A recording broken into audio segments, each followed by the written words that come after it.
আগামী এক বছর যুক্তরাষ্ট্র থেকে $1 বিলিয়ন সয়াবিন তেল কিনবে মেঘনা সিটি এবং ডেল্টা অ্যাগ্রো কোম্পানি। মঙ্গলবার সন্ধ্যায় রাজধানীর একটি হোটেলে এই তিনটি কোম্পানির সঙ্গে যুক্তরাষ্ট্রের সয়াবিন এক্সপোর্ট কাউন্সিলের চুক্তি হয়।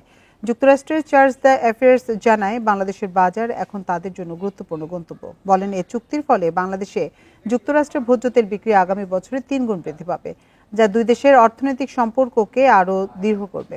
আমদানিকারকরা বলছেন, চুক্তির কারণে ব্যবসায়িক সম্পর্ক বৃদ্ধির পাশাপাশি বাংলাদেশের খাদ্য নিরাপত্তা ও পুষ্টিও নিশ্চিত হবে। কমবে দেশটির সঙ্গে বাণিজ্য ঘাটতি। 2024-25 অর্থবছরে বাংলাদেশ যুক্তরাষ্ট্র থেকে আমদানি করেছে $250 কোটি পণ্য, বিপরীতে রপ্তানি হয়েছে $626 কোটি। এন্ড ইউজাররা অনেক উপকৃত হবে, স্পেশালি পোল্ট্রি সেক্টর, ফিশারিজ, এগুলিতে অনেক উপকৃত হবে। আর একটা ব্যাপার হলো কি, এর প্রোটিন কন্টেন্টস অনেক বেশি হয়। তো প্রাইভেট সেক্টর তো কোনো কিছু ভালো না হলে কিনবে না। সো এটা দামেও ভালো হতে হবে এবং মানেও ভালো হতে হবে, because it's a competitive world today.